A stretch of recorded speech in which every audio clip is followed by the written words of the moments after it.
유대인들이 십자가에 달려있는 그 시체를 치워달라는 요구를 빌라도에게 하였습니다.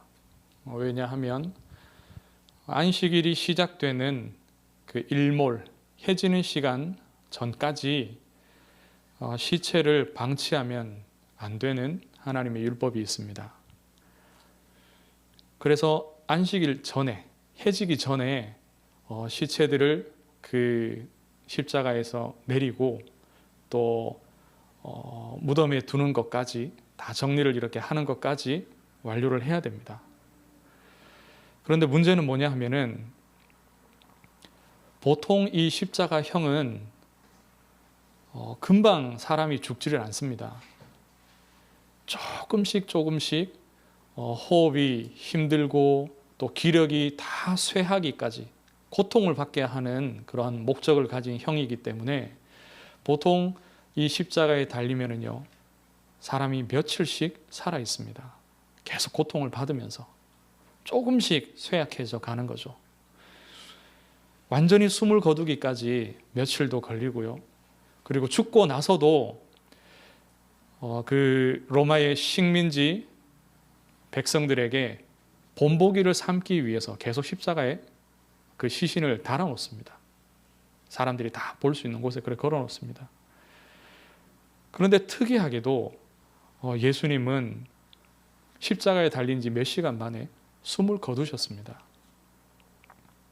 그래서 마가복음 15장 44절에 보면 유대인들이 빌라도 총독에게 그 십자가에서 시체들을 내려달라 요구를 하는데요. 당연히 살아있을 거니까 이제 확인을 하는 겁니다. 그런데 예수님은 이미 죽어 있었고 그 창으로 옆구리를 찔러보니까 물과 피가 나뉘어서 쏟아졌다고 합니다. 근데 다른 두 사람은 아직 살아있거든요. 그래서 호흡을 더 이상 지탱할 수 없게끔 그 무릎을, 그 뼈를 꺾어버려서 이 쇄골 부분, 이 어깨 부분을 들어 올리면서 호흡이 불가능하도록 만들어버립니다. 그렇게 죽이는 거죠. 예수님은 뼈가 꺾이지 아니하고 죽으셨습니다. 예언된 말씀의 성취죠. 근데 예수님이 이미 숨을 거두신 사실을 알고 있는 이 아리마대 요셉이 빌라도에게 그 시신을 요구를 합니다. 시신을 자기에게 달라고. 그래서 마가복음 15장 44절에 보면 빌라도가 이렇게 말합니다. 예수님이 벌써 죽었을까 싶어 이상히 여겼다 라고 말합니다. 원래 그렇게 빨리 죽지 않으니까요. 그래서 이상히 여겨서 예수님이 죽었으니 시신을 달라고 요청을 받았기에 이상한 생각이 들어서요, 백부장에게 확인을 하게끔 합니다. 그래서 백부장이 군사들을 시켜서 죽었는지 찔러본 거죠. 빌라도를 찾아가서 이 예수님의 시체를 요구한 사람, 아리마대 요셉이라고 기록하고 있습니다. 이 사람이 누구냐 하면 공의회 의원입니다. 공의회 회원입니다. 회원. 이스라엘에서 가장 중요한 경제, 정치적인 결정들을 하는 그 산헤드린 공의회의 의원이죠. 서기관과 바리새인들과 또 대제사장들 같은 이러한 지도자들로 구성된 회의입니다. 여기에서 예수님을 신성 모독죄로 몰고 가고 또 그 예수님을 로마에 요청을 하여서 사형시키자는 결의를 합니다. 그런데 누가복음 23장 51절에 보면 그 결의에 찬성하지 않은 사람이 바로 이 아리마대 요셉입니다. 분명히 그가 어떤 결정을 하였는지를 성경에 기록하고 있습니다. 그는 하나님의 나라를 기다리는 자라고 또한 성경이 증거합니다. 이 아리마대 요셉이 예수님의 시신을 요구하고 또 자기 자신을 위하여서 준비한 그 무덤에 예수님을 장사 지냅니다. 또 다른 공의회 의원인 니고데모가 또 예수님을 위해서, 그 장례를 위해서 물품을 준비하죠. 이 니고데모는 39절에 말씀하듯이 예수께 밤에 찾아와서 예수님께 질문하였던, 하나님의 말씀에 대하여 질문하며 거듭남의 비밀에 대해서 알고자 했던 공의회 의원입니다. 그는 아주 값비싼 그 장례 물품인 모략과 침향을 가져왔습니다. 이 두 사람의 이름이 분명하게 성경에 기록됩니다. 이 두 사람이 이 당시에 예수님의 장례를 위하여서 어떤 말을 하고 어떤 것을 준비하였는지 분명히 기록을 하고 있죠. 이들은 이 유대 사회에서 자기들의 지위를 그대로 유지하고 또 더 성공하고 자기들의 재산을 더 불려나가고 영향력을 확대하기 위해서는 입을 다물어야 됩니다. 자기들의 입지가 위험해질 수 있습니다. 공의회 전체가 합심으로 예수를 죽이고자 하고 결국에는 십자가에서 이렇게 사형까지 시킵니다. 그런데 거기에 대하여서 반대하고 분명히 아니라 하고 또 예수님이 죽으시자 그 시신을 달라 하고 직접 자신들이 장례까지 치릅니다. 자신을 위해서 준비한 무덤에, 부자들을 위해 준비한 그 무덤에, 그리고 값비싼 향품을 예수님을 위하여서 내어놓습니다. 마음으로는 예수님을 믿을 수 있죠. 그리고 동조하고자 하는 마음도 생길 수 있습니다. 그런데 표현하지 않으면 돼요. 드러내지 않으면 얼마든지 유대 사회에서 묻혀서 잘 살아갈 수 있습니다. 예수님을 따르던 많은 사람들이 예수님이 사형을 당하는 이 순간에 멀리 서서 바라보았다라고 성경이 말합니다. 그들처럼 하면 돼요. 앞서서 드러내지 않으면 됩니다. 보통의 사람들이 무언가 말하고 행동을 해도요, 눈에 띌 수 있거든요. 그런데 이들은 공의회 회원들입니다. 의원이에요.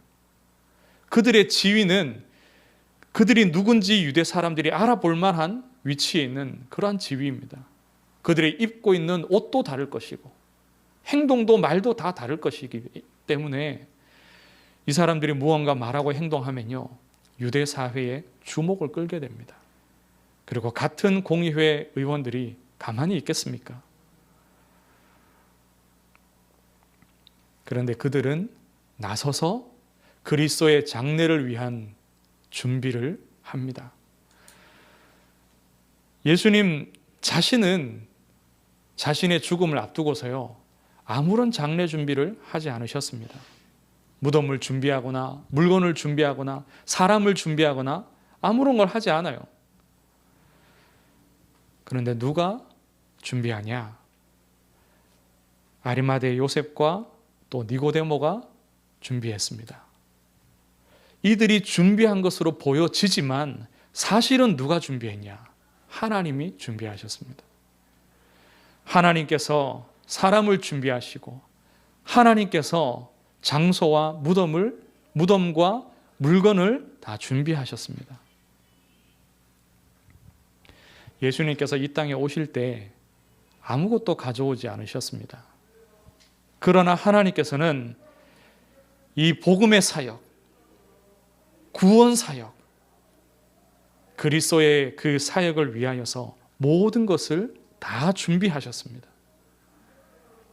육신의 부모를 준비하셨고 예수님의 탄생을, 그 성육신을 축하할 동방박사들과 또 목자들을 준비하셨습니다.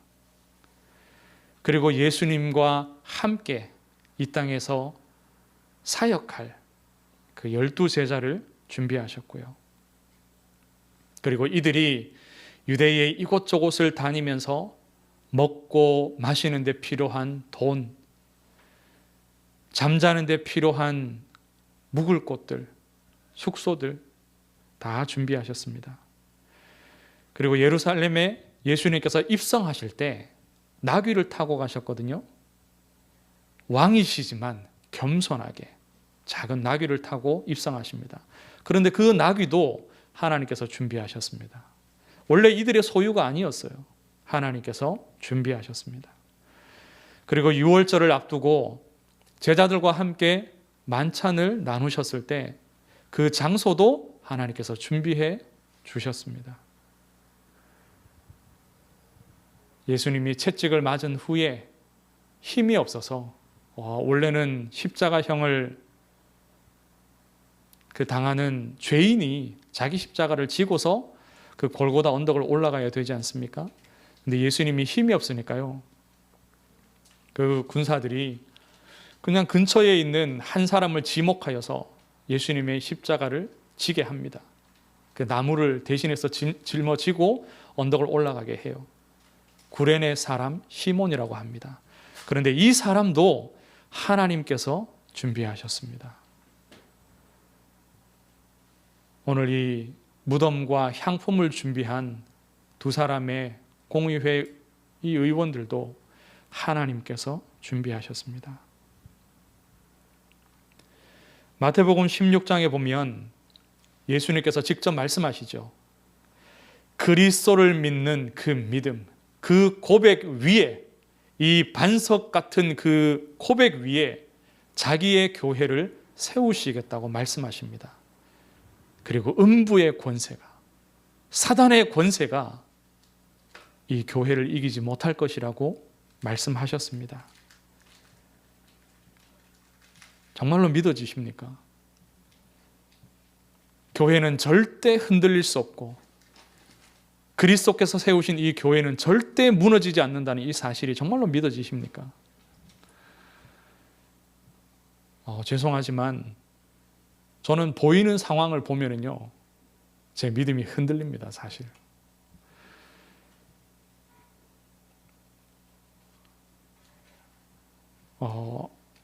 우리 교회를 두고 볼 때에도 보여지는 이런 상황들, 또 이 땅에 많은 그 교회들의 보여지는 모습들을 보면은 정말로 하나님께서 붙들고 계시느냐, 정말로 흔들리지 아니하고 사단의 권세를 깨뜨릴 수 없는, 세상이 문 닫게 할 수 없는 그러한 축복과 권세가 있느냐, 우리 교회 상황을 놓고서라도 흔들릴 때가 있습니다. 그런데 하나님께서는 자기 뜻을 위하여서 모든 것을 준비하셨습니다. 하나님의 뜻이 무엇이냐? 여자의 후손 그리스도를 보내어서 사단의 머리를 박살내시고 그 사단에게 매여있던 자기의 형상대로 지으신 우리 인생들을 구원하시는 것입니다. 이 예수, 자기 아들 예수를 이 땅에 보내셔서 그리스도의 일을 하게 하시죠. 그 일을 위해서 필요한 모든 것을 하나님은 분명히 준비하셨습니다. 성경이 증거하고 있습니다. 그래서 예수님께서도 제자들을 둘씩 현장으로 전도하러 내보내시면서 그렇게 말씀하셨죠. 돈주머니 가져가지 마라. 신발도 여유분을 가져가지 마라. 다 하나님께 맡기고 가라고 말씀하십니다. 왜냐하면 이 그리스도의 사역, 이 복음을 증거하는 이 일은 사람의 일이 아니라는 겁니다. 사람의 일, 사람이 계획하고, 사람이 준비하고, 사람이 추진하고, 사람의 온 힘과 지혜와 그 머리로 헤쳐나가야 되는 그 사람의 일은요, 사람이 얼마나 잘 준비하고 애를 쓰냐에 달려있죠. 그런데 복음 증거하는 이 일, 하나님의 뜻을 이루는 이 그리스도의 사역은 사람의 일이 아니라는 겁니다. 그래서 사람의 준비가 필요 없다는 거죠. 그럼 뭘 먹냐? 뭘 입냐? 어디 가서 자냐? 하나님이 준비하신다고 말씀하셨습니다. 너희는 먼저 그의 나라와 그의 의를 구하라. 그리하면 이 모든 것, 먹는 것, 입는 것, 마시는 것이죠. 의식주, 살아가는 데 필요한, 전도하는 데 필요한 모든 것도 다 주시겠다고 약속하셨습니다. 우리 교회는 코로나가 한창이던 작년 1월에 이 위례에 이 예배당을 마련을 했습니다. 하나님이 얻게 해주셨죠. 처음부터 이 예배당을 구할 생각을 가진 것은 아니었습니다. 그냥 가정에서 계속해서 예배를 드리면서 하나님의 은혜 주시면, 장소를 주시면, 또 재정을 주시면 그때 가서 마련해야지라고 계획을 했었죠. 그런데 하나님께서 처음부터 이곳에서 이 예배당을 마련케 하시고 여기에서 예배 드릴 수 있게 하셨습니다. 근데 코로나가 너무 한창이었기 때문에 몇 달 동안 여기서 모이지도 못했죠. 최선을 다해서 준비하고 또 세팅하고 이곳을 꾸몄습니다. 이렇게 예배당을, 처소를 마련하고 또 이렇게 열면은 성도들이 막 올 줄 알았습니다.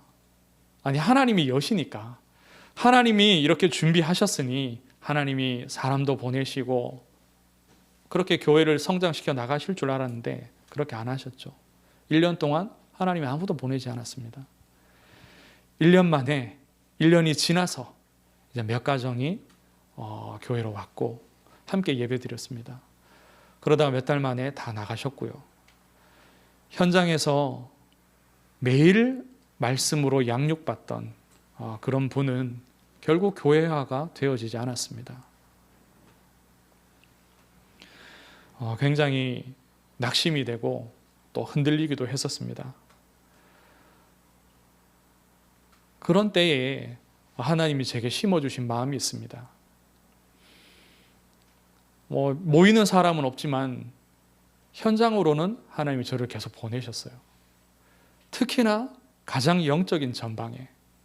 그래서 사단에게 정말로 사로잡히고 사단에게 눌려서 그 인생이, 그 가정이, 가문이 송두리째 망해가는 그런 사람들 만나게 하셨습니다.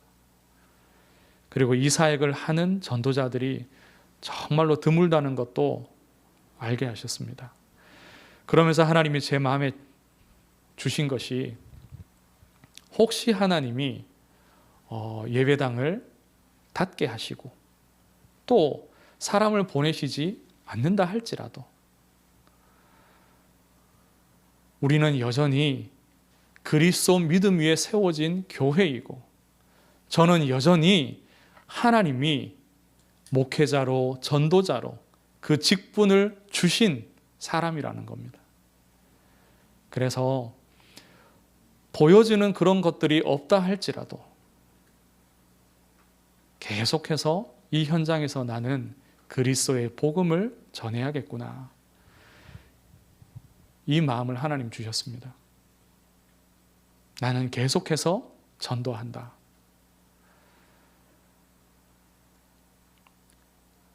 오늘 이 말씀에 보면은 하나님께서 다 준비하셨습니다. 우리가 얼핏 보면은 용기 있는 사람이 나선 것 같고 부자인 사람이 자기의 무덤과 값비싼 장례 용품들을 내놓은 것 같습니다. 이 뒤에 보면은 여자들이, 예수님을 잘 따르던 그 여자들이 예수님이 죽고 난 이후에도 시신에 이 향유를 바르고 그러한 헌신을 하기 위해서 끝까지 섬깁니다. 헌신의 중심이 있는, 정말로 그런 바른 인성을 가진 사람들이 끝까지 예수님을 따르는 것처럼 보입니다. 그러나 아닙니다. 그리스도의 장례를 준비한 사람들. 그런데 그 사람들을 준비하신 분이 누구냐? 바로 우리 하나님이십니다. 하나님이 다 준비하셨습니다. 하나님께서 이 땅에 이 그리스도의 복음을 증거하는 이 일을 위해서 주님 오시는 그날까지 끝까지 모든 민족에게 이 복음 증거할 전도자가 필요하고 교회가 필요하기에 하나님이 택하여서 세우셨습니다. 혹시 우리의 삶에 육신적인 부분이 모자라고 또 심지어 우리 교회에 그러한 부분들이 모자라고 부족하고 그런다 할지라도 하나님께서 준비하셨습니다. 하나님께서 이 그리스도의 사역을 감당하게 하시기 위해서 자기의 교회를 든든히 세우십니다. 마태복음 27장에 61절인가요? 거기에서부터 마지막까지 보면은 예수님의 그 그리스도의 장례를 준비한 사람들과 반대되는 사람들이 있습니다. 누구냐? 대제사장들과 바리새인들입니다. 공의회 의원들이죠. 예수님을 죽이고자 결의했던 그들이 마지막까지 어떻게 행동하느냐 하면은 빌라도 총독을 찾아가서 무덤을 지키자고 합니다. 혹시 이 예수가 살아있을 때 부활을 이야기했기 때문에 분명히 이 시신을 훔치러 올 것이다. 그러니 그 무덤 앞을 지켜야 한다. 이렇게 주장합니다. 총독이 그 말을 듣고요. 군사들을 내어서 지키게 하죠. 그리스도의 부활. 물론 그들은 믿지 않았지만 그리스도의 일을 방해하는 하나님의 일을 막아서는 이들이 분명히 있습니다. 세상에는. 그래서 음부의 권세라고 말씀하신 겁니다. 사람들이 사실 막아서고 무언가 모자라서 교회가 무너지는 것이 아니라 실상은 음부의 권세가 공격하는 겁니다. 그리스도의 복음, 그 믿음의 고백이 없으면 그 교회는 그리스도의 교회가 아닌 것이죠. 무너질 것입니다. 그러나 예수가 그리스도이시고 하나님의 아들이시며 우리의 유일한 구원자시라는 이 믿음 위에 세워진 교회는 음부의 권세가 이길 수 없습니다. 하나님께서 이 일을 이루실 것입니다. 말씀하셨기 때문에. 그래서 기도하기를 원합니다. 하나님, 정말로 우리에게 이 언약을 믿는 믿음 주옵소서. 하나님께서 믿음 주시고 그리스도의 교회를 세우시며 이 그리스도의 일을 우리 교회가 감당할 수 있도록 전도자들 붙이시고 세우시옵소서. 하나님께서 이루실 줄 믿습니다. 이 일에 귀하게 쓰임받는 우리 주의 전도자들 되시기를 주의 이름으로 축복합니다. 하나님, 은혜를 감사합니다.